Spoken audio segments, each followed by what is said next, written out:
Yellowjackets Season 3 begins with a much-needed time jump to the past while the surviving members of the team deal with the fallout from Natalie's death at the end of Season 2. For a series that began with teasing various mysteries, the second season disappointed when it came to answers about the wilderness and what exactly the team got up to while stranded. Answers don't come easily in shows like Yellowjackets, though, and when they do, they often don't live up to what audiences have imagined. These new episodes seem to finally understand that.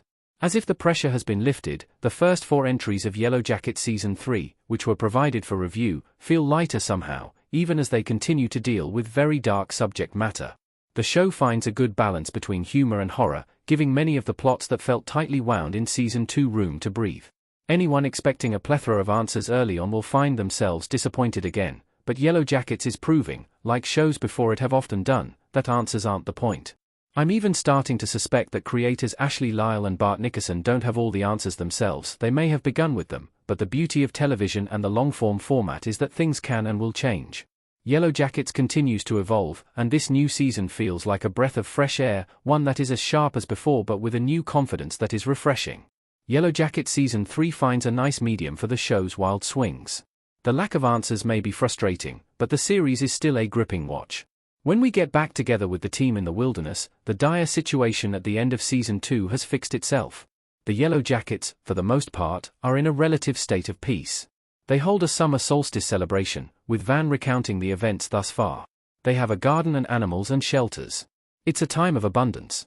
Shauna is still grieving, though, and the girls are still scared of Coach Ben, who many believe is responsible for burning down their cabin. Rage and fear boil right under the surface of this idyllic picture, with Shauna the driving force behind much of this. In the present day, all the Yellowjackets are grieving the death of Natalie, with Misty in particular hurting because of her direct involvement in Natalie's demise.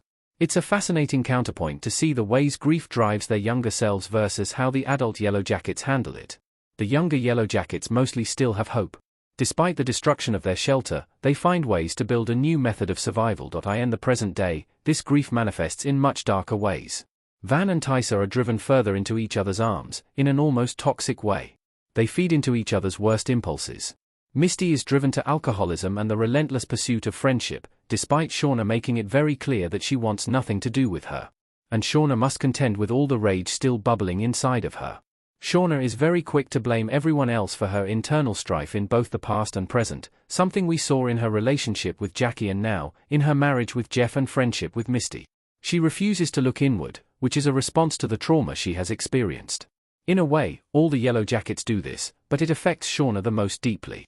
With her being such a prominent influence on her teammates, this leads to some infuriating decisions in the new episodes, particularly when it comes to her behavior in the wilderness. I'm starting to wonder whether this darkness that is so often talked about by the team is not something ephemeral, but something that literally blooms from Shauna herself. While the beginning of Yellowjackets Season 3 focuses primarily on the emotional fallout from Season 2, the new episodes still have threads of mystery. Someone is stalking present-day Shauna again, another thing that is contributing to her very slow spiral.